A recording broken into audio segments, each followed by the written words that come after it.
আসসালামু আলাইকুম। আপনাদের সাথে আজকে আরেকটি রেসিপি শেয়ার করব, আর সেটি হলো মিষ্টি কুমড়ার ভর্তা। গরম ভাতের সাথে এভাবে মিষ্টি কুমড়ার ভর্তা বানিয়ে নিলে খেতে কিন্তু দারুণ লাগে। তাহলে চলুন দেখে নিই কীভাবে মিষ্টি কুমড়ার ভর্তা বানাতে হবে।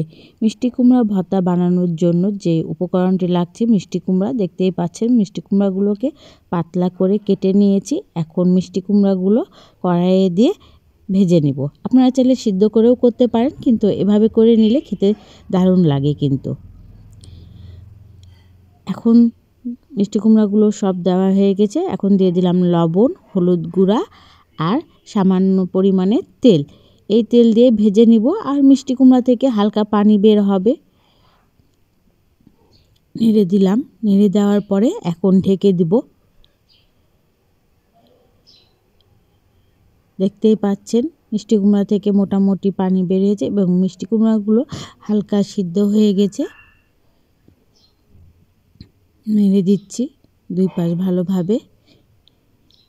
এখন আবার ঢেকে দিলাম ভাজার জন্য। এভাবে হালকা তেলে ভেজে নিলে সিদ্ধ হয়ে যায়। দেখতেই পাচ্ছেন ভাজা হয়ে গেছে। আবার নেড়ে দিচ্ছি। দুই পাশ ঘুরিয়ে ঘুরিয়ে ভালোভাবে ভেজে নিয়েছি এবং মিষ্টি কুমড়াগুলো সিদ্ধ হয়ে গেছে। এখন তুলে নিব মিষ্টি কুমড়াগুলো। এখন কড়াইয়ে তেল দিয়ে দিলাম শুকনা মরিচ। আপনারা ঝাল আপনাদের পছন্দ অনুযায়ী কম বেশি করে দিতে পারেন। মরিচগুলো ভাজা হয়ে গেছে, এখন তুলে নিচ্ছি। আর এরপরে ভেজে নিব রসুন।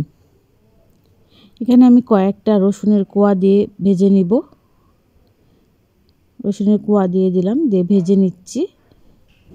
রসুন দিলে খেতে ভালো লাগে। যারা রসুন পছন্দ করেন না তারা না দিলেও চলবে, কিন্তু দিলে খেতে বেশি ভালো লাগে।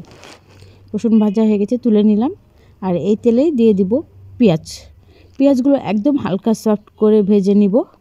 বেশি ভাজবো না, ডিপ ফ্রাই করব না। পেঁয়াজগুলো ভাজা হয়ে গেছে, এখন তুলে নিব। দেখতেই পাচ্ছেন এখন ভর্তা বানিয়ে নিব। দিয়ে দিলাম লবণ। যেহেতু আমি মিষ্টি কুমড়াতে লবণ দিয়ে ভেজে নিয়েছি, সেজন্য অল্প করেই দিলাম। আর দিয়ে দিলাম সরিষার তেল অল্প করে। এখন মরিচগুলো ভালোভাবে পেঁয়াজের সাথে মাখিয়ে নিচ্ছি। শুকনো মরিচগুলো ভাজা। এখন রসুনগুলো মাখিয়ে নিব ভালোভাবে। এভাবে একবার হলেও মিষ্টি কুমড়ার ভর্তা ট্রাই করবেন, দেখবেন খেতে ভালো লাগছে গরম ভাতের সাথে। যারা মিষ্টি কুমড়া খেতে পছন্দ করেন না তারা এভাবে একবার ভর্তা করে ট্রাই করবেন, দেখবেন খেতে ভালো লাগছে।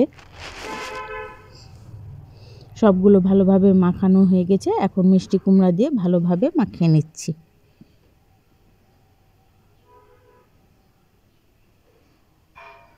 মাখানো মোটামুটি হয়ে গেছে। অবশ্যই এভাবে মিষ্টি কুমড়ার ভর্তা ট্রাই করবেন, খেতে কিন্তু দারুণ লাগবে। মিষ্টি কুমড়ার ভর্তার রেসিপিটি ভালো লেগে থাকলে যারা আমার ভিডিওটি ইউটিউব থেকে দেখছেন, ইউটিউব চ্যানেলটি সাবস্ক্রাইব করে নেবেন, পাশে থাকা বেল আইকন বাজিয়ে নেবেন, লাইক শেয়ার কমেন্ট করবেন। আর যারা আমার ফেসবুক পেজ থেকে দেখছেন, ফেসবুক পেজটি ফলো করে দেবেন, লাইক শেয়ার কমেন্ট করবেন। ধন্যবাদ।